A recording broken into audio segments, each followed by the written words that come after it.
Hello, welcome again. So this is all about demonstration, this is all about game rules, this is about Shadowdark, and for those of you who have been waiting and watching and wondering if I would ever get to magic, yes, it's all about magic. That's what we're going to do today. When I do these live streams and I do these demonstrations, I try very hard not to make mistakes. So I do have notes to actually guide me, okay? And of course, I don't want to just explain things to you. I want to be able to demonstrate them with maps, miniatures and dice, which is why I have maps, miniatures and dice out. I have all of my windows and doors open because it's a very hot day. I'll put up a poll, feel free to take part in that poll, and we'll see how we go. I'll do my very best. I have only played Shadowdark twice, so I'm far from an expert in the field, but I will do my very best. I feel that the more that we see different game systems demonstrated, whether it's the rules or character building, the more likely people are to play those games. I always found that to be the case when I was doing the demonstrations for Dungeons & Dragons 5e, and I have every intention of coming back to Shadowdark, the role-playing game, and demonstrating the rules again once I've got a chance to play the game a bit more. But we're going to do magic today. Anyway, I'm going to get us started, and then we'll go through this. So grab some food, some drink. Make sure you are comfortable, and we'll rocket into this. Right about, well, something like a drink and then now, probably.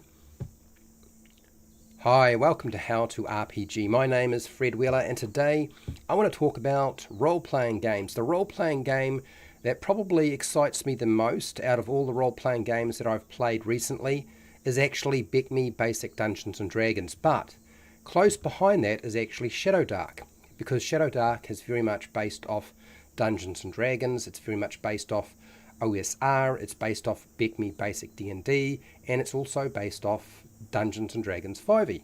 So I've actually got a lot invested in wanting to be able to promote this game. Not so much monetary-wise, but more because I think that Kelsey was on the right track. I think a lot of her decisions are far better than what I've seen from the design team that Wizards of the Coast has got going right now. I think the design team for Wizards of the Coast are somewhat lost.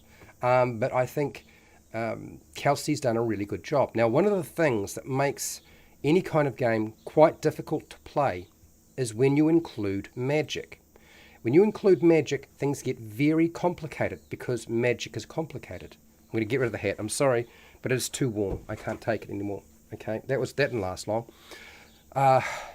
So magic and Vancian magic has always been something that has driven me a little bit nuts. Okay, and we have a different system. So this is what I'm going to do.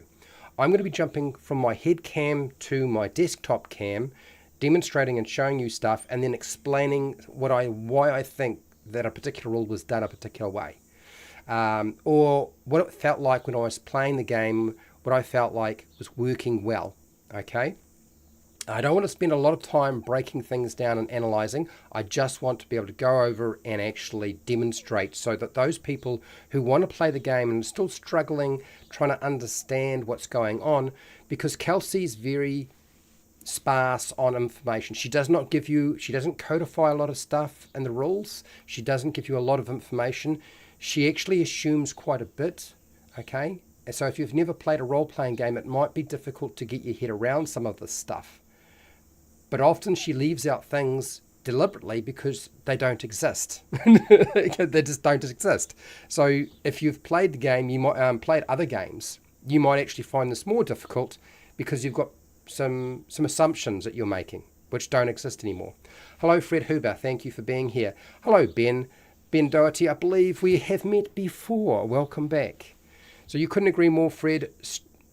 Streamed the first session of my Shadowdark campaign last night on Twitch, and people got really into it.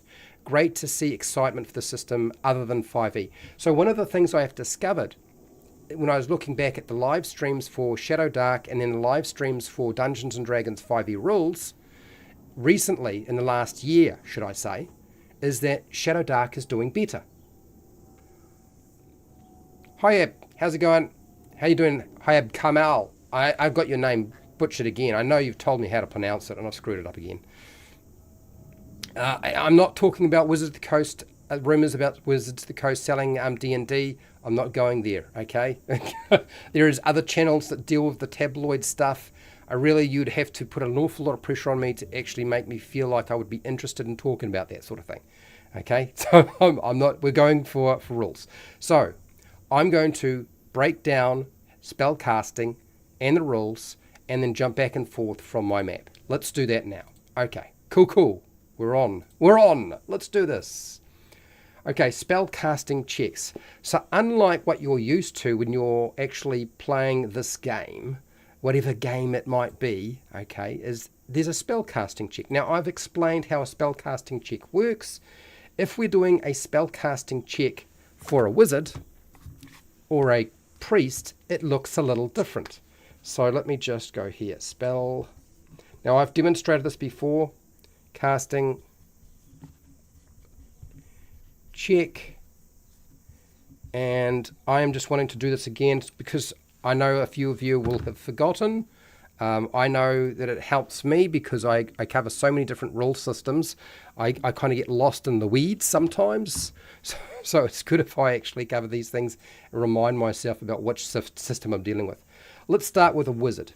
If we have a wizard and we want to cast a spell, if it is a first tier spell, in other words, it's a first level spell essentially, okay, there's a spell casting check we have to make. We do that by rolling a 20-sided dice, okay, and then we also, because we're a wizard, we're going to add our intelligence modifier. Now the chances are your intelligence modifier will be anything from maybe a 1, could be a 2, might be a 3.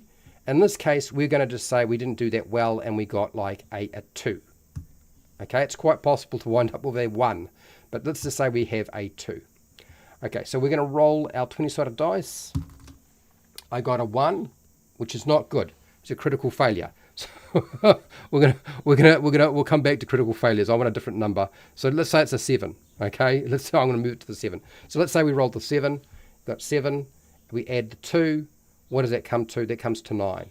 We compare that number for our spell casting check for our wizard who's casting a first level spell or first tier spell to the DC. Now the difficulty class for a spell, if it's a tier 1 spell, the DC is very simple, or difficulty class. It's 10 plus the spell's tier. So a level 1 spell would be 1 plus 10 means the DC is 11. I would fail and I would not be able to cast that spell. Okay? Succeeding, you can cast the spell. So if I got a higher number, so if I rolled, say, a 15, and I add the 2, okay, for my wizard spellcasting check, that would be a 17. 17 is greater than 11, which is the DC for casting that tier 1 or first level spell for our wizard. So it succeeds, okay? You cast the spell. Wonderful, pretty easy. Okay, one of the things about failing a spellcasting check is the spell doesn't just, you don't get to cast the spell, but there's another thing to that, and that is you can't cast that spell again until you complete a rest. There are no such things as short rests, there's just a long rest. It's not even called a long rest, it's just called a rest. It's 8 hours. I talked about this last time. So you don't get to cast it again. But if you keep succeeding on your spell casting check, you could potentially cast that spell an unlimited amount of times in any game day, which is quite cool. Now, what if we were playing a priest? So we have a priest casts a first tier spell or first level spell, and let's say their wisdom modifier is what we're using for their spell casting check, and we roll. Okay, we roll our 20-sided dice. I got a 4. I add my 1. Let's say the modifier for our cleric's quite low, so it's just a wisdom modifier of 1. We add the 4 from the dice roll. That comes to 5. Well, I needed to get the DC, same sort of process for a priest. It's 10 plus the spell tier's level. Okay, and if it's a tier 1 spell for a priest, that means the DC will be 11. I fail, it does not go off. And there are some more quite heavy consequences for a priest, depending on your game master. Now, if I did a lot better than that, let's say I rolled a 16, and I add my 1, that's 17. Well, that definitely succeeds. I need to get equal to or greater than that DC. That's part of the puzzle. If I get less than, that's a failure, okay? So that means that the pre-spell doesn't go off if I fail it, but if I succeed, it does. If I get equal to that 11, that DC that it's been set, then I also succeed. All right, so I could potentially cast that spell many, many different times. So let's talk about spell casting and what tends to happen when we start rolling certain numbers on the 20-sided dice. So here's how it works. If I wind up rolling a 20 on my check for my priest, okay, or my wizard, it doesn't really matter, and my modifier that I'm adding is a 1, really the modifier means very little now, because if you roll a natural 20 on your spellcasting check, you may double one of the spell's numerical effects. That might be damage, that might be something else. One of the other things you need to understand is when you roll a 20 on a 20-sided dice roll, you always succeed. So you will succeed on spellcasting check. Numerically, it would make sense too. 20 plus 1 is 21, and if your spell level is only a DC 11, because it's a first level spell or tier 1 spell, you're going to succeed. But 20 is always a success in this game. And then the effect remains remains as long as it's a focus spell, okay? Until you need to do a focus check. And I'll explain about focus spells, because focus spells are like the Dungeons & Dragons 5e concentration spell. It's just called focus. It's got different wording. That's it. So that's what happens on a 20. You double the numerical effect that you have with the spell. Whether it's damage or something else, doesn't matter. But what if I roll a 1? The dreaded 1. Okay, so 1, and I add my wisdom modifier. So if I'm using a cleric, and I'm dealing with a tier 1 spell, which means the DC is going to be 11, just as I mentioned before. If you roll a natural 1 on your 20-sided dice roll for your spellcasting check, the spell doesn't take effect. If it was a focus spell, the spell will immediately end. Because, again, I'll come back to focus spells in a second. But that's how that works. 1 on a 20-sided dice is always a failure. Doesn't matter whether it's a spellcasting check, doesn't matter if it's an attack roll or an ability check. It's always a failure. Okay. Now, when it comes to wizard spells, if we're dealing with a wizard, the thing about a wizard is they have certain criteria that will wind up happening if they fail. Okay, so for our wizard here, or I've got 2 wizards and 2 clerics as it happens in this mix today. And I will stop in a second, but I want to get through this section first. So with the wizard, if the spell is a wizard spell and you can't cast the spell because you failed to do so, okay, with your spell casting check, and you need to wait until you have a complete rest before you can get that spell back, yes, that's true. You must also roll on the wizard mishap table corresponding to the spell's tier, okay, or level. And if you're using the quick start rules, it's page 54. Page 54 includes information on what will happen if you balls up your wizard spell. And there's quite a few different things. I found this to be highly entertaining. So tier 1 to tier 2, what can potentially happen with your wizard spell? Well, if you wind up having to do this because you did fail, well, you roll a 12-sided dice. Okay, devastation will occur. 12-sided dice. Now, if I roll a 1 on that 12-sided dice when I do my roll and it comes up a 1, what does a 1 actually mean on the wizard mishap table? Devastation. Roll twice and combined both effects. So you get to roll again 2 more times, and whatever took place, okay, on that table, you're going to get both effects occurring at the same time. If you re-roll another 1, you just ignore that roll and roll again. Okay. What if I get a 2 on the 12-sided dice when I use the wizard mishap table? There's going to be an explosion. I'm sorry, an explosion. And guess what? You take a certain amount of damage. An 8-sided dice worth of damage, in fact. You roll an 8-sided dice, and that is how much damage you take. There's an explosion. Not good for you. Okay. What if I wind up rolling a 3 on the mishap table? It's refraction. You target yourself with a spell. Instead of targeting somebody else with a spell, you target yourself. Now, if you were already trying to target yourself with your spell, it won't matter. But if you were trying to target somebody else and do damage, it's bad. or put an effect on them. What if you wind up with a 4 on your wizard mishap table? Your hand will slip, and your target is you target a random ally with that spell. So that means that my wizard might wind up hitting this other wizard here, or one of the priests in the front.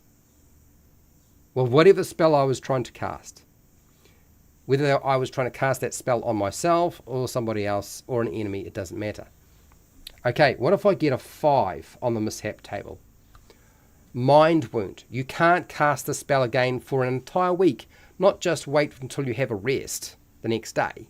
Okay, not until you just have a rest. You can't cast the spell for an entire week. You have to put a little note on your character sheet to make sure that happens. What if I get a 6 on the wizard mishap table? Discorporation. One random piece of gear disappears forever. You just randomly select something from your inventory as part of your gear. Gear is very important in this game, and it just disintegrates. Basically, it's gone. It goes somewhere, you don't know where, and it doesn't ever come back. All right, what if I roll a 7 on the wizard mishap table? Spell Worm. You lose the ability to cast a random spell on each of your turns until you pass a DC 12 Constitution check. You gain that ability to cast those spells after completing the rest. So, losing the ability to actually cast a random spell on each of your turns until you pass a DC 12 Constitution check.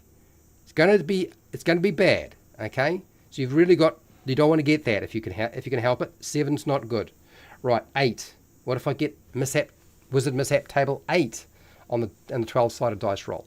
That's harmonic failure. You lose the ability to cast a random spell until you complete a rest. So randomly, you determine which spell it couldn't be, and that's the one that's gone, and you need to take a rest before you get it back. You don't even have to make there's no spellcasting check. It's just gone until you take a rest. Okay, what if I get a 9 on the 12-sided dice for the wizard mishap table? Poof! You suppress all light within a near distance from you, including sunlight and magical light, for 10 rounds. 10 rounds is a long time. If you're in the middle of a battle, which quite often you will be in a battle when you're casting spells, this is bad. It's happened to me. It's not great. Suddenly not having light right round where the wizard is, quite often it will be the wizard who is carrying the light source so that other people can carry a shield and weapons. So that's not good. All right, 10. 10 on the wizard mishap table when you roll that 12-sided dice, okay, is the horror. You scream uncontrollably for 3 rounds in primordial, drawing lots of attention. That means all the monsters are coming towards your location. Well, that worked well. Okay, next, 11 on the 12-sided dice for the mishap table. Energy Surge. You glow bright purple for 10 rounds, granting enemies advantage on attacks against you. Well, that's not helpful. I think you just became the primary target for everybody who has a ranged attack or can get close enough to hit you with the sword or something bludgeoning. Okay, not a good result. What about if you get 12 on the 12-sided dice for the wizard mishap table? Unstable Conduit. You have disadvantage on casting spells of the same tier for 10 rounds. So that means potentially the entire length of a battle, if you're in the middle of a battle, every time you cast a spell of the same tier that caused you to have the wizard mishap, you're going to have disadvantage on that check, which means you're probably going to fail those. This might be a time not to cast any spells for the next 10 rounds, because losing those spells means you're going to not get them until you get a chance to have a rest.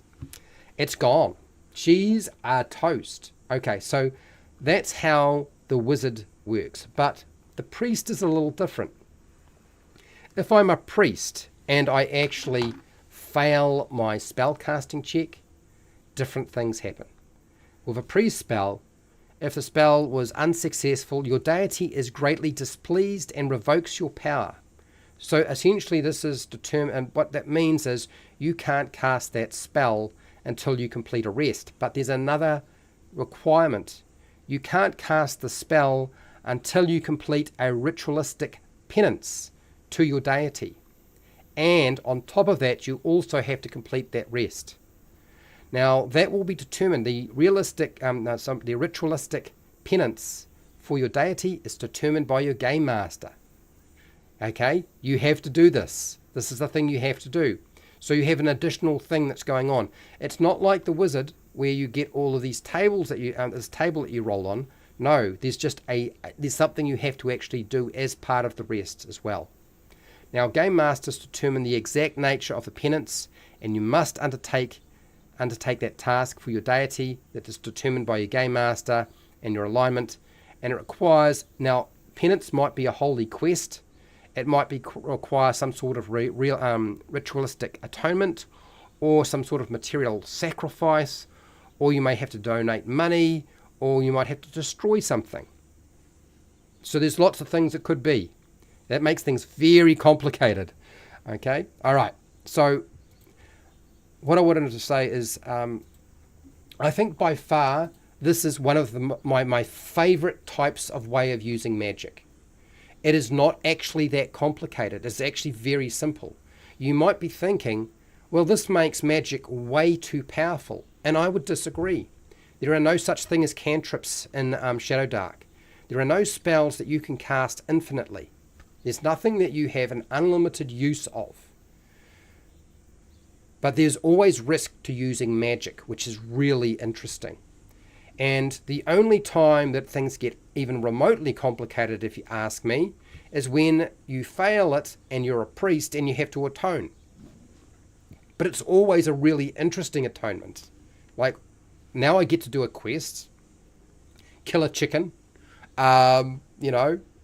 do some sort of ritual to actually get rid of the fact that I balls things up and my deity is not impressed with what I was trying to do. The wizard has some really hilarious mishaps. Even the worst ones are really quite funny, okay? I did not find I was looking at this and thinking this is the worst thing that could possibly happen. Most of the time, the things that happen when you mishap as a wizard, frankly, they only usually affect you. Sometimes, not always, but sometimes they affect somebody else in your party, but usually you're the one who suffers. You've really got to be careful. One of the things you'll find is, and I'm going to explain more about this, is magic missile is your friend. A magic missile as a wizard is your friend. You want to have that spell. Okay. Now, what do we got here? Hello, Chris. How are you doing? I don't care if Wizards of the Coast is selling D&D or not. So yes, if you want to check out somebody who does that sort of thing, there's a channel that does that sort of stuff all the time. That's how he gets people to go to his channel, so they will buy his books. You go there, you can find out that sort of stuff. I couldn't care less. Yeah. But what is really interesting is you don't have to track your spells. Like, you just know, certain spells. That's it. If you're a wizard or a priest, you just know certain spells. And the only thing you need to track is when you can't cast the spell until you take a rest, usually. Okay? So that means there's no spell slots. There's no confusion around the spells that I know and spell slots. There's no confusion about the spells that I know and the spells that I can prepare. Because with a wizard in 5e and in some of the older games, you had spells you prepared, spells you knew, and certain number of spells you could cast in a day. There were 3 different things you were juggling with. And Shadowdark eliminates that by using this system, where potentially you can use a spell an infinite number of times until your dice roll gets ballsed up. Okay? And when it happens, frankly, I always found it funny. What else we got here? Now, I want to go over the next mechanic I want to go over, which you may or may not know about, is I'm going to go over scrolls and wands. I want to talk about the scroll and the wand. The reason being is they work a little bit different to what you're probably used to if you've played any kind of D&D game, and Shadowdark is basically a clone of Dungeons & Dragons, okay? Hello, Pale Rider, how you doing? Fred, are you going to put a bit on buying 8? No, buying D&D. Are you going to put a bit on buying D&D? I don't know what that means, Pale Rider. A bid. No, I'm not going to buy D&D. You don't need to. Nobody needs to buy D&D. The reality is that Dungeons and Dragons is out there in the ether, and there's no way of really. I mean, the name itself, okay, the name Dungeons and Dragons is owned, and that can always be owned. But the game itself and the mechanics, it can never be really owned anymore. Okay, and this should be obvious by now, so it's unnecessary. I don't believe that there's any company that really is that interested in buying Dungeons and Dragons, because it's not, the game system itself cannot be owned. It's just not possible, even with Creative Commons. And Shadowdark is made under Creative Commons, not under the OGL or Open Game License, by the way. Okay, that one must be could be. No, mishaps do not slow down the game. Mishaps actually make the game very interesting. What I have found is because the spells are so simple, because the system for actually doing it is so simple, the game goes really fast, as I've discovered when I played. Yeah, I've been back and forth on if I like Shadowdark or not. Not that it's bad, just don't know if it's for me. Yes, and Wally DM had the same response. He said, Shadowdark feels like playing basic Back Me Dungeons and Dragons. Do I really need to worry about that? And because he understands Back Me, Shadowdark is a new system for him. So yeah, that's where his headspace is. So Overboard, who's a moderator, I totally get it. I understand. What do you got here, Ben? Any spells certainly aren't infinite. See as, look, even though it doesn't tell you that I have a certain number of spells you can cast at tier 1 or tier 2, you are going to fail. You will eventually fail and you won't be able to use those spells. Yet most of the time it is a close to a 50-50 chance of losing the spell, unless you're casting as a wizard magic missile. That's a different kettle of fish. You find a lead sealed orient scroll tube with wax imprint of demon face over the lid. Alright, okay. 10 is looking at buying was. Do you guys want to talk about this topic? I feel like you guys want to talk about, is Wizards of the Coast going to sell it or not? I feel like this is what you want to do. Let me keep going. I will get to the end of my presentation. Let's deal with the next thing. And that's wands and scrolls. I think that's the ticket. Let's do this. And if you really want me to talk about that topic, I'll talk about it. If you really want me to, but I honestly don't think this is a good idea. Okay, scrolls, wands. So how do wands and scrolls actually work in this game? Well, for this demonstration, we need somebody who actually has a wand in their hand and a scroll. So I've got a new contribution, you might say. Now, the thing is, with a wand or a scroll, they work a little different. You still make a spellcasting check.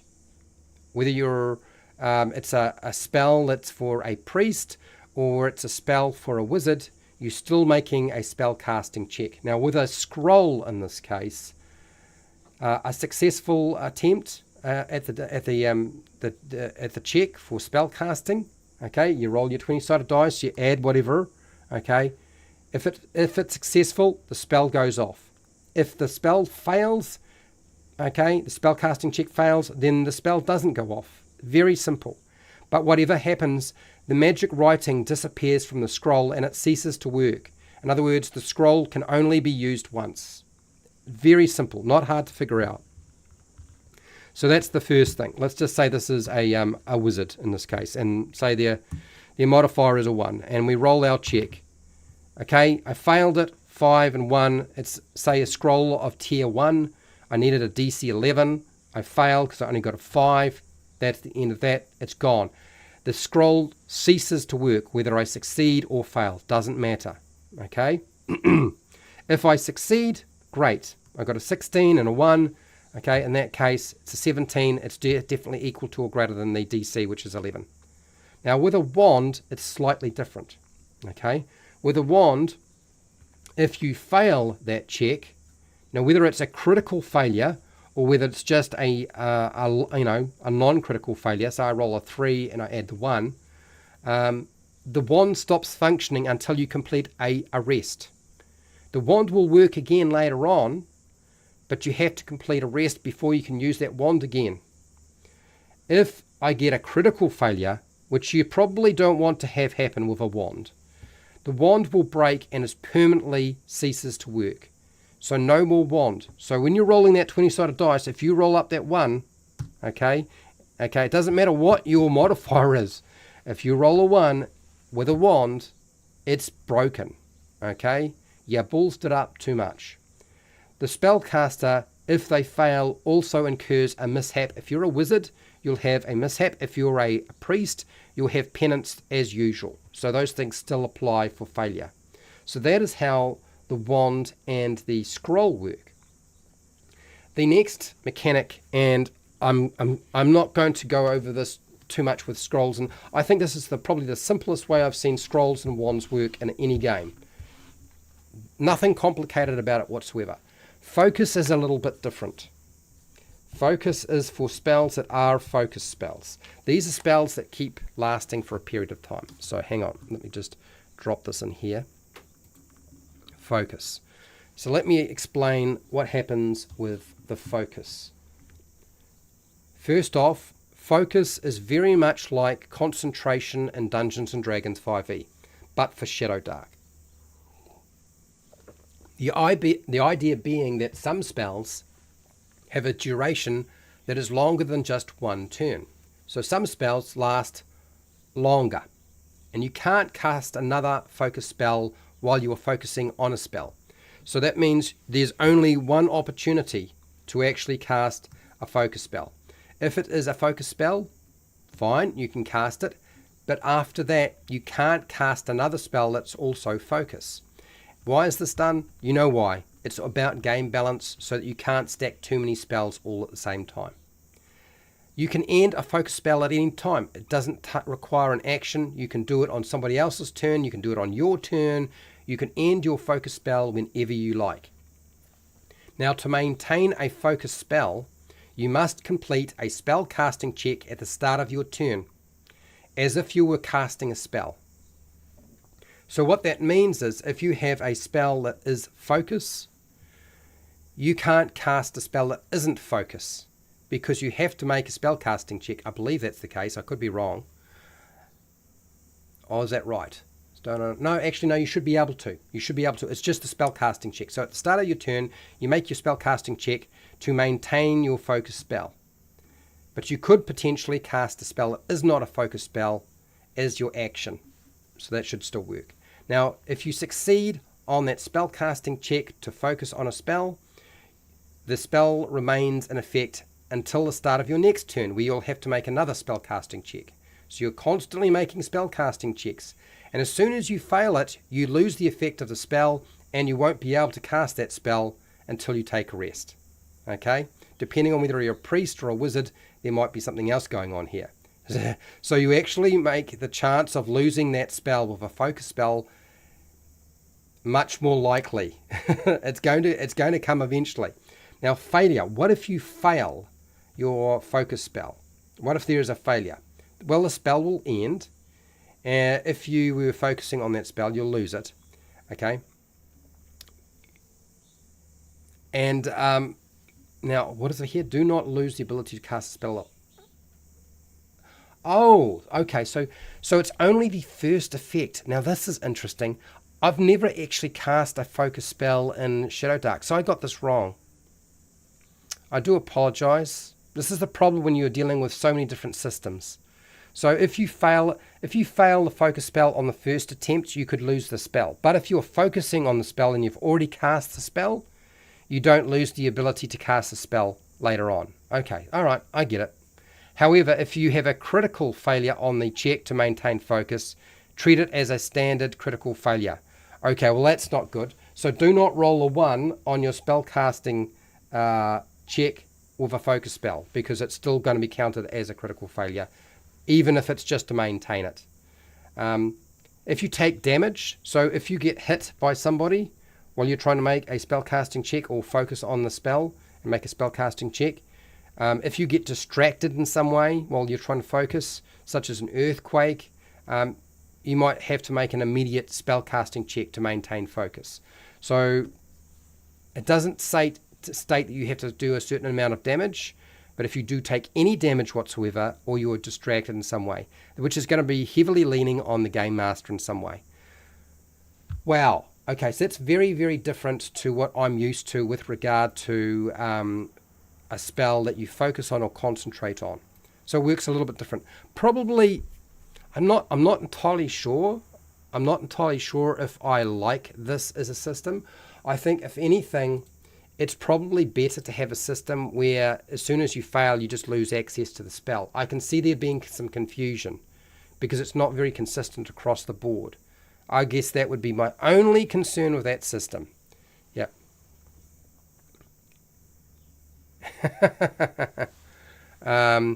Yes, I agree. I believe that Shadowdark is a good gateway game. And I don't mean just to OSR games. I mean just to Dungeons & Dragons. I believe it is very much so. It is very familiar to 5e, so transitioning to 5e, if you really wanted to, you could. Most people only play from level 1 to 10, and the levels in this game is only 1 to 10, so who cares? What's the big deal? And because the game for D&D, 5e from 11 to 12, 11 to 20 is such a different game, most people don't want to play that game anyway, so there's very few people who do. So that's like, I wouldn't worry about it. If you already prefer OSR style dungeon crawler, there might be enough there to entice you. Look, most of it's intuitive and consistent across the board. Though I think this is the only time I've seen a role where it didn't feel like it was consistent across the board. What I find is, if you're going to keep a rule and you're going to have too many exceptions to the rule, it's where you get a lot of complexity and it gets confusing. Do you know what I mean? What do you got here, Joe? Sorry, Fred. You can finish your video. I will stop changing the subject.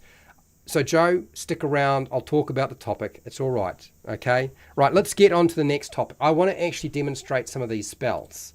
Right? So, that's it. That's all you need to know about magic and spell casting. But now let's deal with some specific spells that you could cast if you are a priest or a wizard. Let's deal with that. Okay. Right, I'm going to do these. I'm going to write down the names, and then I'm going to demonstrate it very quickly and move on. And I'm not going to stop. I'm just going to do all the ones that I have lined up for today. Okay, sound fair? Cool. Right, you don't have a choice, people. Let's start with a very familiar one. It's a tier 1 spell. It's for a wizard, and it is Burning Hands. Burning Hands. You're probably very familiar with the name. It's a spell that is often used by people. It is your get out of jail free. Well, I wouldn't say get out of jail free, but get out of jail when you need to get out of jail. So Burning Hands. So how does Burning Hands work? Well, one, you have to be a wizard. Otherwise, you can't use it. You spread your fingers with your thumbs touching, and you unleash a circle of flame that fills a close area around you where you stand. What does that mean? Creatures within that area affected take 1d6 damage.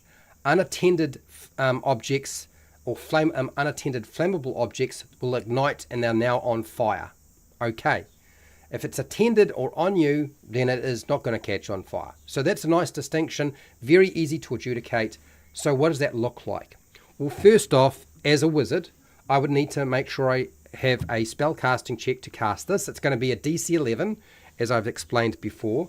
We're going to cast that spell. I want to do it because guess what? Somebody got up in my face. I need to get rid of them. It would be worse if I had a whole lot of fighters around me. This is a good time to use that spell. So, roll my 20-sided dice. I rolled an 18. 18 plus 1 is 19. Well, that's greater than or equal to the DC, which was 11 for Burning Hands. So, it will go off. So, what happens now? Well, because it's a circle and it's close, that means it's right next to me. Right next to me, right adjacent. Anything in these squares here is going to be affected. All right? All those things there standing around you. So now I roll a 6-sided dice to do my damage. So I rolled 4. Everybody takes 4 damage who's around me. Any flammable objects that aren't attended catch on fire. It's very, very simple. Nothing terribly difficult about it. Okay? So if that's how you're wondering how that works, that's how that works. Okay. So that is that spell. What if we do something like Cure Wounds? Cure Wounds is a priest spell, right? It's not a wizard spell, it's a priest spell. So let's do Cure Wounds. Cure Wounds. And did I spell wounds right? No, I didn't. Apparently I can't spell right now. It's just I missed one. Wounds. There we go. All right. It's Cure Wounds. And drop that up here so you can see this is the spell. Now, when you are a priest, only time you can use Cure Wounds. Okay, how does it work? Very simple. If I need to restore hit points to somebody, I can do so. So Cure Wounds, you touch and restore life to somebody. And what do? Well, you need to get close enough to be able to touch them. So here's my priest moving up to the wizard to heal them, just in case they've taken some damage. And I get to roll again for a cleric, let's say, or priest, should I say. It's my wisdom modifier for the check. The DC is 11 because it's a tier 1 spell. I roll a 20-sided dice. I get a 10. And I add 2. That's 12. That's greater than or equal to the DC, which was 11. So I succeed on casting the spell. That's the first thing. Now, what does it do?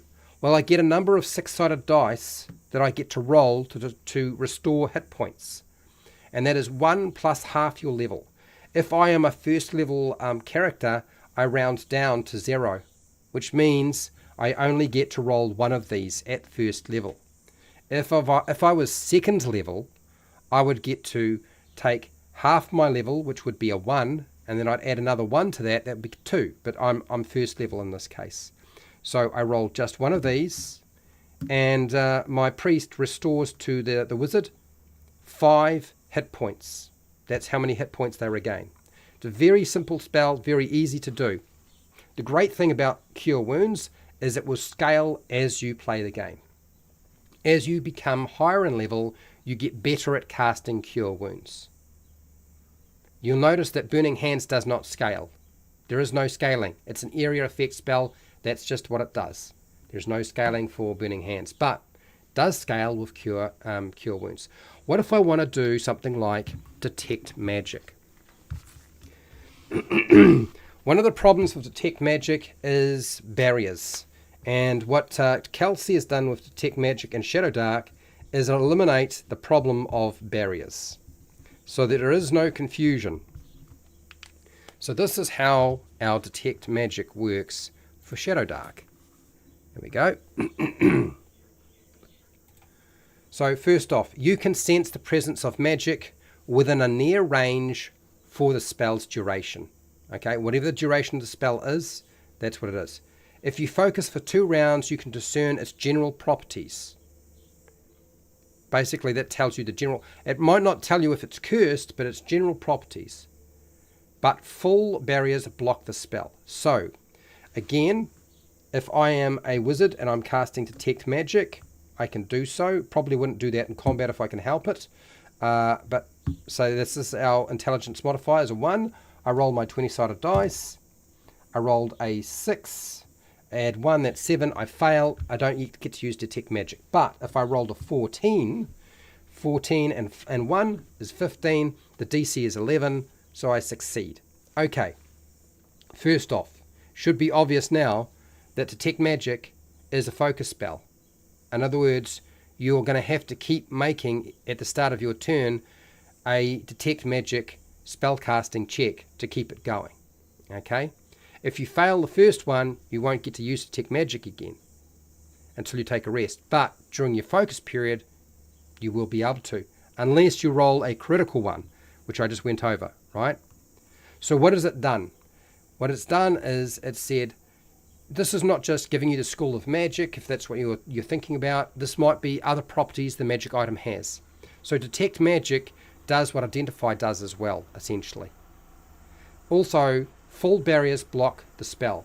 In other words, if there is a wall there, you can't detect something over there if there's a wall. If there's a door in the way, you can't detect it. So walls, doors, barriers, a complete barrier blocking the spell stops it from working. Now, it says a range of near. What does range of near mean? A range of near means about 30 feet. So anything up to 30 feet from you, right around you, would work. I've got somebody at my door. And just give me a second and I'll just sort this out. Coming!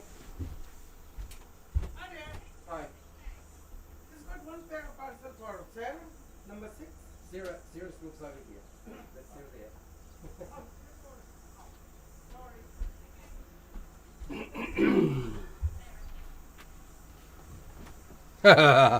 there. There are so many packages coming to this house, and the other one next door. It's a little bit complicated. Anyway, that's detect magic.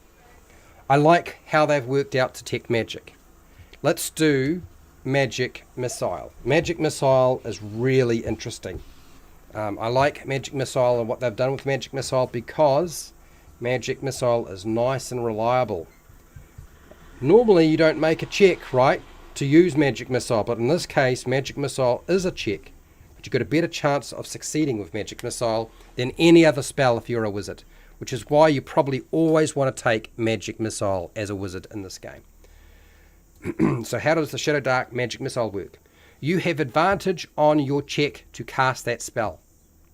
That's right, you get advantage. You don't just roll one 20-sided dice, you roll 2, which means you can take the highest result of that, which is going to be, of course, really useful to actually get it to work. So a glowing bolt of force streaks from your open hand, dealing 1d4 damage to one target. That's all it does. Doesn't do any more than that. So if I'm a wizard and my spellcasting modifier is 1, I roll 2 dice for magic missile, not 1, and I take the highest result. I got 2 14s, so 14 and 1 is 15. The DC for a magic missile is a DC 11, equal to or greater than. I succeed, and now I grab a 4-sided dice, not just 1, and if I want to target this fellow here, okay, and he's within range, and you get a range of far with magic missile, I got 3 points of and 3 hit points of damage on this character, right, and that's guard right there with my magic missile. The chances are you won't fail the magic missile spell casting check, and you'll have magic missile for most of your battles. It is possible to fail it. I have done it myself, but that's how it works. Magic missile is a great spell. Super simple. It does not scale as you go up in levels. Magic missile does not get better. Okay, you do not get to cast it at a higher level or anything like that. It doesn't work that way. Right, Shield of Faith. For those of you who are familiar with this Shield of Faith, great. Well, Shield of Faith is a little bit different in Shadowdark. Slightly different, but not hugely different, I would say. Here we go. Let's deal with something like Shield of Faith. Shield of Faith is a priest spell, and what you're doing with the priest spell is you're actually going to be doing a protective aura of some kind.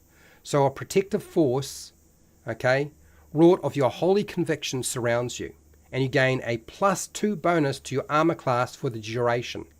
So it's one of those spells that's probably going to be lasting for a duration. It's going to last for a period of time.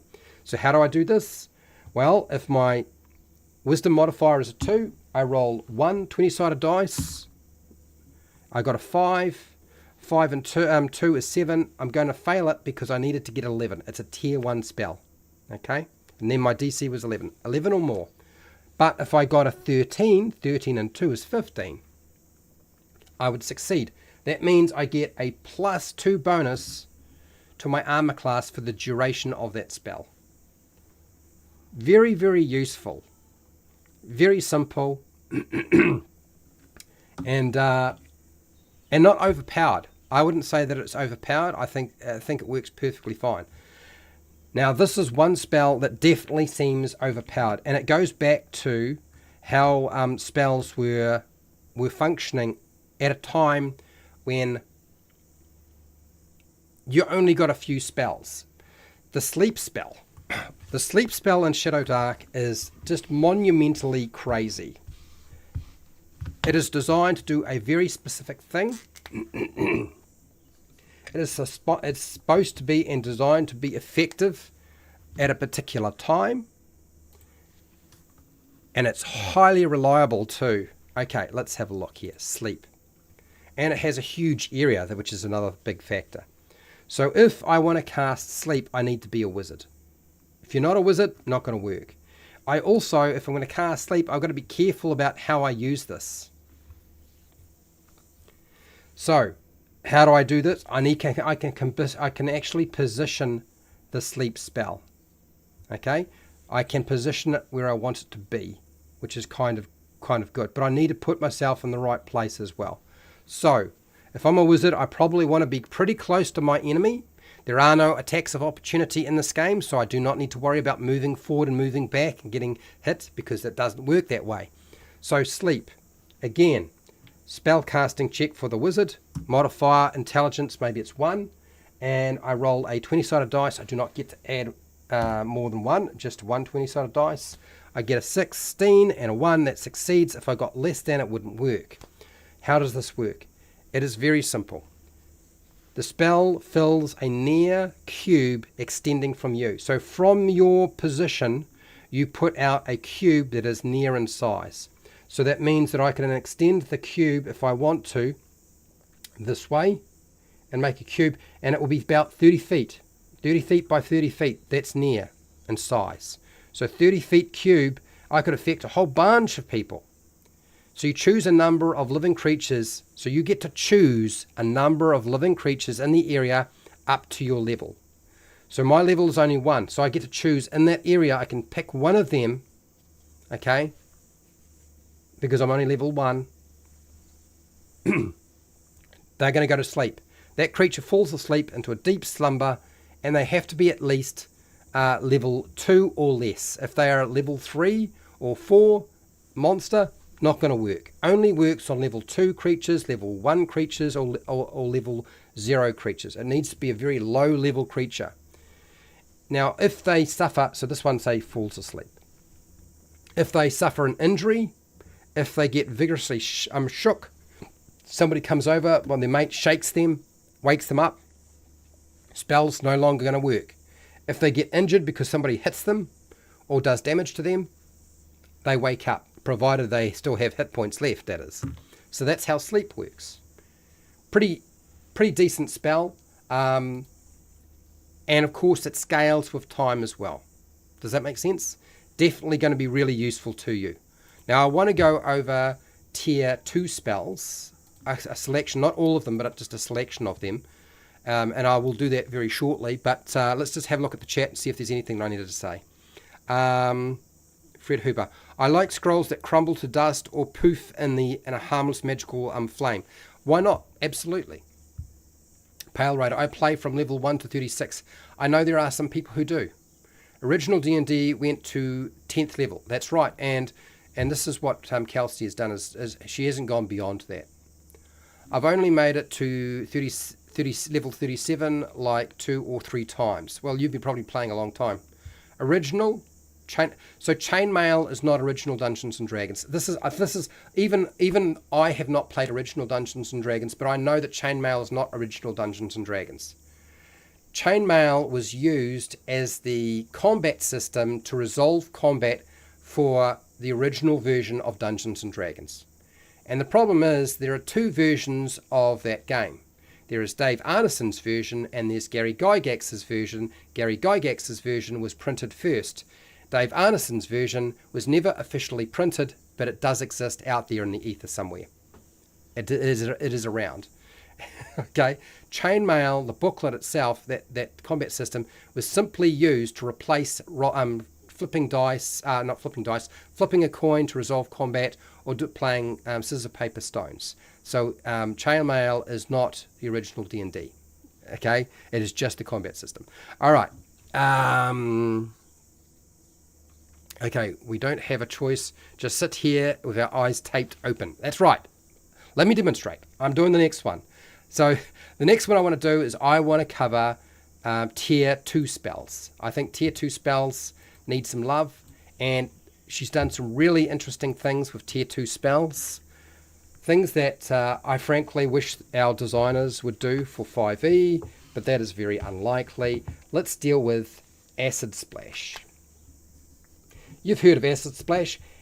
Sorry, Acid Arrow, not Acid Splash. Acid Arrow. Acid Arrow. Acid Splash is the one that sucks, right? No. Acid Arrow is different. It's a different kettle of fish. And it is just called Acid Arrow. Now, if I can get this to actually scroll. Yep, there we go. Acid Arrow. If you want to cast Acid Arrow, you need to be a wizard. It doesn't work otherwise. So how do I go about this? Again, this is a tier 2 spell. That means it's 10 plus the tier of the level, which is 2. Your DC is 12. You need to get 12 or more. So with my wizard, I only have a modifier for my intelligence. In this case, they say of 1. I'm just making that up. Roll my 20-sided dice. I get a 14. 14 and 1, 15. That's greater than or equal to the 12 that I needed to succeed on my acid arrow. I'm going to shoot my acid arrow at a target. Okay? I'm going to do that in a second. So it succeeds. If I failed, wouldn't go off, and I would have to perform a long rest. So you conjure a corrosive bolt that hits one foe. So you get to pick a target within range, and it has a range of far, dealing 1d6 damage. So that means you roll a 6-sided damage, and you do that every round. So it keeps going. That's right. This is the spell that keeps on giving. The bolt remains on the target as long as you focus. So if you keep focusing the next round on your acid arrow, you can continue to do more damage to your target. So if I succeeded, which I did, I rolled my damage. I got a 5. And then I come around to the beginning of my next turn. I can continue to focus on my acid arrow. Okay, and if I succeed again, great, I roll more damage. So really good for targeting a really big foe, as long as they're within range. I could potentially target the big bad right back here if I wanted to. That would be fine.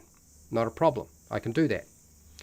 And the great thing is, really cover doesn't matter too much, as long as I can see the target and it's within range. And far just means as far as you can see. Really? So that's acid arrow. Super simple. Now, acid arrow does not scale up. It doesn't need to, because it can do continuing damage. There's a reason why she didn't make it scalable, okay, based on your level, because it does continuing damage. Now, Bless. A lot of you use Bless, I'm sure. You've probably used Bless many times before in the past and other versions of D&D, and Shadowdark has their own version of Bless. So how does Bless work? Well, super simple. Again, if we are a cleric, let's say our wisdom modifier is a 2, I roll my 20-sided dice, and I rolled a 4. In this case, it was cocked. 4 and 2 is 6. I would fail, because the DC for Bless is 12. It's a tier 2 spell. Okay. So I would have to have rolled better than that. So let's say I rolled a 14. So 14 and 2 is 16. 16 would be successful. That's greater than equal to the 12 that I needed to get. So one creature you touch, so you need to actually move over and touch them, and they gain a luck token. Now, I've explained luck tokens before. It only affects one creature, not multiple creatures, not an area, nothing like that. You just give them one luck token. That's it. Nothing else. Super simple, not hard to understand. Okay, does not scale in any way. Next one. Let's do Misty Step. Now, Kelsey with Misty Step has actually done exactly what you should do with Misty Step. Misty Step in 5e, I frankly think, is a big mistake. It is way too strong, and she has actually made this the sensible way, if you ask me. Now, Misty Step is only available to a wizard, so you can't do it if you're a priest. You must be a wizard. You're probably going to use this when things are looking bad. So if you're surrounded by enemies, this is probably a good time to be using that that Misty Step. Because, you know, if you get yourself into a position like that, I don't want to be there anymore. I want to be somewhere else if I can help it. It would be much preferred to be somewhere other than where I currently am. So Misty Step works this way. In a puff of smoke, you teleport to a near distance to an area that you can see. You must see where you're going to, and it must be near in range or distance. What is that? That's 30 feet or less. 30 feet or less, near distance. Nice and simple. How do I succeed on doing this? Well, if I'm a wizard and I need to get out of this pickle, I've got a modifier. Let's say it's a 1 for our intelligence modifier. I roll my 20-sided dice. I got a 17. 17 and 1 is 18. Okay, I needed to get a 12 or more. I'd succeed. I then go poof. 5, 10, 15, 20, 25, 30. And I am now well out of trouble. That's what Misty Step's designed to do. This is how Misty Step should have been designed for 5e. Misty Step as a bonus action is a terrible idea because it's way too powerful. Okay, it should be just let's get out of dodge when I need to get out of dodge. I really like what Kelsey's done here. Smart. Right, next, the last one I'm going to demonstrate for today. And for those of you, if I've missed a spell that you wanted me to demonstrate, you need to tell me in the comments so that I will actually do it at some point. Maybe not today, okay, but maybe some other time. Anyway, let's deal with Smite. You're probably thinking, hang on, isn't Smite for a paladin? No, it's for a priest, because the priest is the fighting religious individual. You know, the cleric has kind of got the shaft over the years, unfortunately, and no, Smite is for a priest. That's right. So let's say our priest here decides they want to do something interesting, and they want to cause some pain. They don't even need to be that close. Let's say our wisdom modifier is a 2, and I roll my 20-sided dice to make my check. I got a 6, so 6 and 2 is 8. That would fail because for Smite it's a tier 2 spell. I needed to get a 12. So if I got better though, so if I got a 11 and a 2, that's 13, so that's equal to or greater than, Smite works. How does Smite actually work? You call down punishing flames onto a creature that you can see within range. That's right. As long as you can see the creature and it's in range, you can use Smite. Very, very simple. Not complicated, not difficult, no counting. As long as you can see it and it's in range, what does Smite have in terms of range? It's got a range of near. Okay, that means within 30 feet and you can see it. These are all in within 30 feet. I can target anyone I want. Sweet. What does it actually do?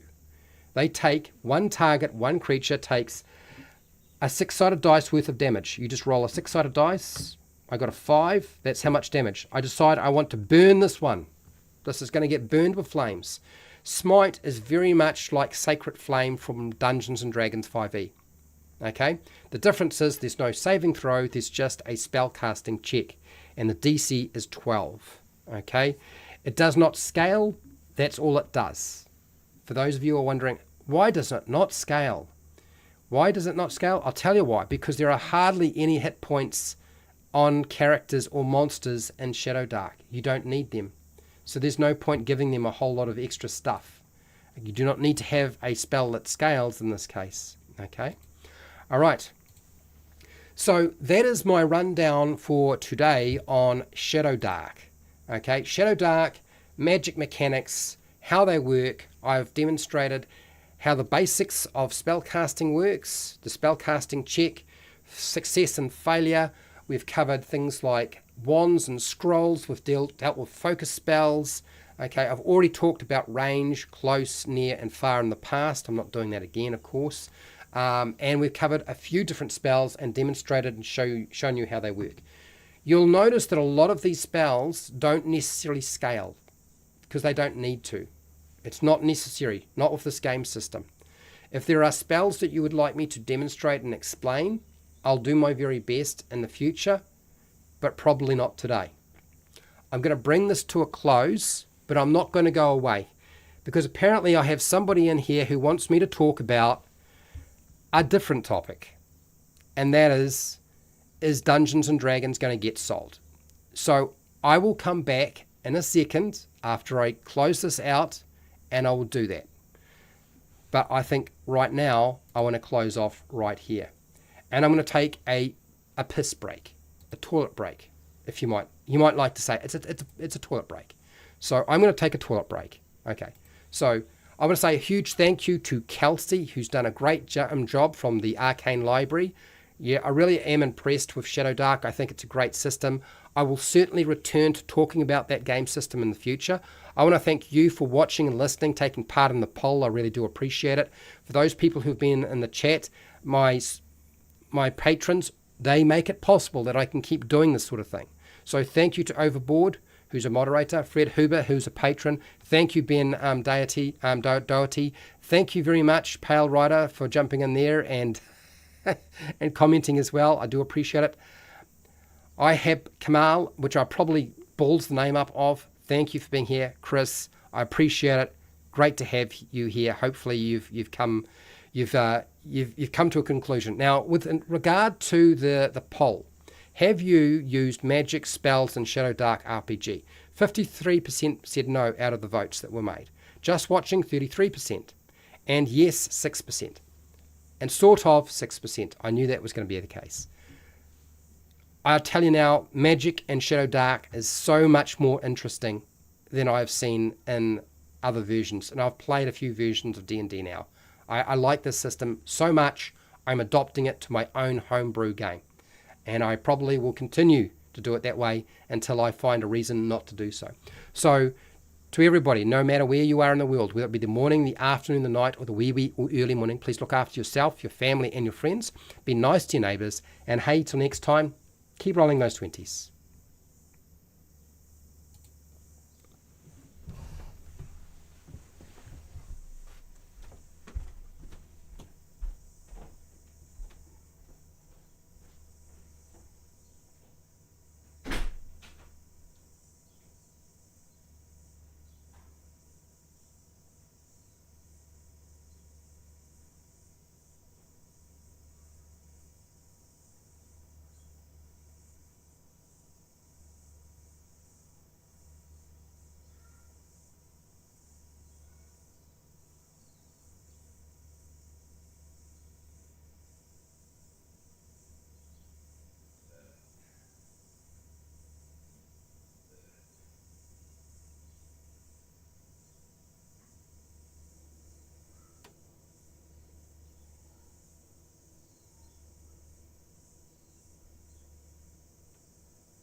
All right, I'm stepping back in.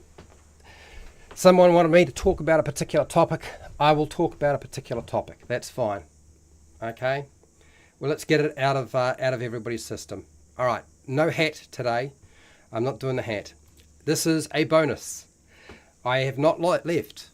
I will talk about the elephant in the room, which is Wizards of the Coast going to sell Dungeons and Dragons? I've talked about this topic before. I've put forward my view. I will explain, okay, exactly why I think people may have misunderstood what is going on. I am not an expert in this field. I'll say it now. Okay, so let me just do this. Hashtag. Well, Wizards of the Coast sell Dungeons and Dragons. I'll put that in there. Actually, let's just put up a poll. For those of you who really want to take part in a poll here, let me put this as a question.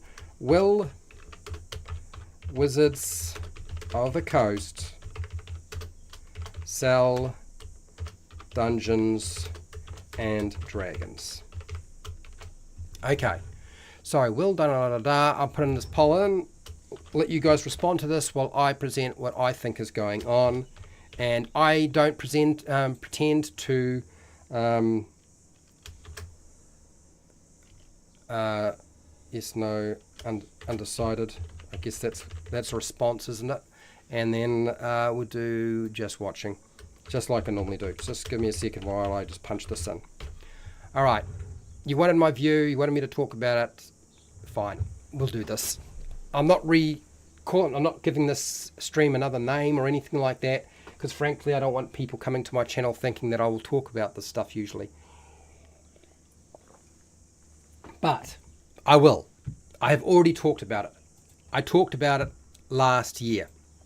Okay, before the end of 2023, I talked about what would actually happen. Okay, what is likely to happen if Hasbro, Wizards of the Coast, got into real trouble and had to start selling stuff off? Would they actually consider selling Dungeons and Dragons? Now, the first thing I will say when you start thinking of a topic like this is you've got to understand there's a lot of moving parts, and why would you do this? Like, is there a really good reason for doing it? There's not necessarily a really good reason for doing it. Okay? And one of the reasons I would say is money. Okay? The first thing out of everything that I can think of when it comes to would they actually consider doing this, and would somebody be able to offer enough money to entice them to do so? That's another huge factor. Okay? And I don't think people take this into consideration. I think too many times people look at these, jump on these bandwagons and think that these are real things. And they're not necessarily real things at all. What they are, well, it's possible, but a lot of things have to fall into place. And for me, I believe that there is an article going around saying something like Tencent or Larian Studios. First it was Larian Studios who was going to buy Dungeons and Dragons off Wizards of the Coast or Hasbro. And then there was Tencent, which is a huge corporation, was going to buy Dungeons and Dragons off Wizards of the Coast or Hasbro. And I'll tell you now, nobody wants Dungeons and Dragons. Nobody wants that game system. Now, the name itself has worth, but the value that Hasbro would put on Dungeons and Dragons or Wizards of the Coast would put on, the value they would ask for is going to be too much for somebody to buy it. Because Wizards of the Coast and Hasbro are quite stupid. That's why they're in such bad financial shape. The people who run it are morons. Okay? I honestly, there's no way of getting around this. The people who run Hasbro and Wizards of the Coast are absolute morons. Otherwise, they would be doing better than they are. Their stock is down. They are not making good decisions. And the only way they're going to get themselves out of this is by finding a new avenue. Now, when it comes to selling off IP or something to get money, because Hasbro, Wizards of the Coast, not so much Wizards of the Coast, but Hasbro, which owns Wizards of the Coast, has a lot of debt to pay off. So they have to sell something. They have to make more money. They're not making enough money. Okay, they've already sacked a whole lot of people. There's only so many people you can sack before the whole company falls apart. So that may not be an option right now. So now they're going to start selling things off. When you get into trouble like this, more likely you sell stuff off, you drop your employees down, okay, you make your labor force smaller, and you try to tighten everything up, and then you try to do things differently. So that's what they're trying to do. Does anybody understand that Tencent is huge? They own so many different video games out there, so many different companies, so many entertainment companies. But Tencent's actually in trouble as well. Tencent is leeching money. They are looking to acquire, but they aren't doing financially that well either. So what part of Dungeons and Dragons would Tencent be interested in buying, or even Larian Studios? Larian Studios does not make enough money or have enough money to do this. Larian Studios would go and ask Tencent to make the purchase for them. The only part of Dungeons and Dragons that has any value is turning that IP into video games. Making books, the rule system, none of it is really that useful to anybody, particularly who's serious about making money, okay? Because it doesn't. It makes a tiny fraction of what needs to be made for a company of that size. It's too risky. There's too much cost to the benefit in terms of profit, okay? Books are expensive. Yes, you can sell PDFs if you can convince somebody to buy the PDF, or in this case, they don't even sell PDFs. They just sell access to a website that has an overhead cost.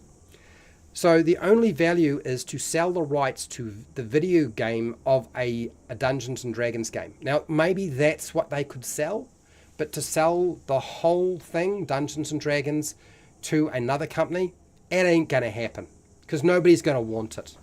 And Hasbro, Wizards of the Coast, they're going to want too much money, okay? It's just not likely to happen. The only part that they could conceivably sell off is the rights to make not just one Dungeons and Dragons video game, but all Dungeons and Dragons video games. As it happens, Hasbro is not a video game designer. They don't make video games, okay? Wizards of the Coast has never made an in-house video game successfully that was any good, really. It's always been made by an outside source. So it makes more sense to sell the rights to make Dungeons and Dragons video games to Tencent. That's probably the only thing that Tencent would be interested in, or any big company would be interested in. But if you're going to sell that, since the rest of it really isn't worth very much, you might as well just sell the whole thing. But that's only going to work if they don't expect you to pay a huge price. You can't sell Dungeons and Dragons for $1 billion. Heck, you couldn't even sell Dungeons and Dragons for $500 million. I think its annual turnover is maybe $120 to $100 million a year. That's its annual turnover in terms of actual profit. Or is that just net revenue? Or is that gross revenue? We don't really know. Okay? They don't really necessarily tell us exactly what's going on here. Okay? They can't drop the dividends they give to their their shareholders, because suddenly it would tank. So that's not an option. So they've already cut employees. They are probably going to sell some of the IPs that they have. Like Hasbro has so many different IPs on their shelves. They just sit on for years. They could sell Action Man, but nobody would really want Action Man. Does anybody even remember what Action Man was? I suppose they could sell Gem. Maybe Gem would make them some money. But what would you do with Gem? Making a TV series is not that profitable, really. It's good for selling toys, but toys don't sell. Can you make a video game called Gem? Would that sell well? Probably not. Maybe to little girls? I don't think even little girls will be that interested. So this is the only thing that I can see conceivably happening, is if Tencent is really, really stupid and really desperate, they may buy the video rights to Dungeons and Dragons video games, and that's it, indefinitely. They just buy it outright. So they can just keep making more Dungeons and Dragons or fantasy role-playing games. But here's the problem. I hate to say it, but guess what? There were some role-playing games that were fantasy-like that did better than Baldur's Gate 3. Baldur's Gate 3 certainly won awards, but in terms of making money, it definitely did not make more money. It didn't even get onto the top 10 of the video game for 2023. 2023 was dominated by every other video game other than Baldur's Gate 3. So even though Larian Studios made plenty of money off it for them, based off the money they put in, why would they even need to bother with it? I just don't see there being any point. You can make any kind of fantasy-like role-playing game. I don't think that the word Dungeons and Dragons on a video game actually has any significant bearing onto whether it's going to be successful in the video game market, ultimately. So, yeah, I think it's a load of nonsense. I think it is just somebody trying to drum up interest in something that is very unlikely. Like I said, Tencent would have to be absolute morons to do this. And one of the biggest problems for Dungeons and Dragons is that in large companies is because of how the rules are set. One, you cannot put a copyright on rule systems. You can't even put a trademark on a rule system. You can't, so rule systems don't work. So you can't keep that part of the game, right? Certainly you can put copyright on art, and you can put copyright on the expression of the rules, but that's really about it. Who cares about it? Can be the same rule can be expressed many different ways. That honestly doesn't matter that much. So there's no real value in that. And then Magic the Gathering is far more valuable than Dungeons and Dragons. There's no way Hasbro's going to sell Magic the Gathering. Dungeons and Dragons and Magic the Gathering are the only things that are making them money. Why would Hasbro sell them? It doesn't make any sense. Okay? And here's another thing you need to consider. One of the biggest problems is the open game license. Because the open game license exists and states, okay, this rule system is available. Now that's for 3.5 and 5e now. You can just use that. And you don't have to pay Hasbro or whoever owns Dungeons and Dragons a cent. Then they put it into Creative Commons version 4, which is the wrong version of Creative Commons to put it into, but it's in Creative Commons 4. So now what you're saying to a company is, here, we can offer you Dungeons and Dragons, but guess what? Like, we just gave it away in open game on the open game license, the OGL, back in 2000, okay? And then we put it into Creative Commons version 4 in 2023. So really, here's a rule system that you own, but like everybody does, and they don't have to pay you anything if they make anything for it. I just don't understand why any company would have any interest. It makes no sense. It's the same. Look, I saw this pop up on a channel. I'm not even going to say his name or their name. And before that, there was another thing saying that OGL version 3 or OGL 3 is coming for 2024. The new version of Dungeons and Dragons is coming, right? New version of Dungeons and Dragons. That means there's going to be a new OGL, and it's going to be OGL 3, and we're probably not going to like that. I already know that was going to happen. Every time Wizards of the Coast puts out a new version of Dungeons and Dragons, they approach a new game license. Whether that's an open game license or a closed game license, they always do this. Just because of what happened in 2003 changes nothing, okay?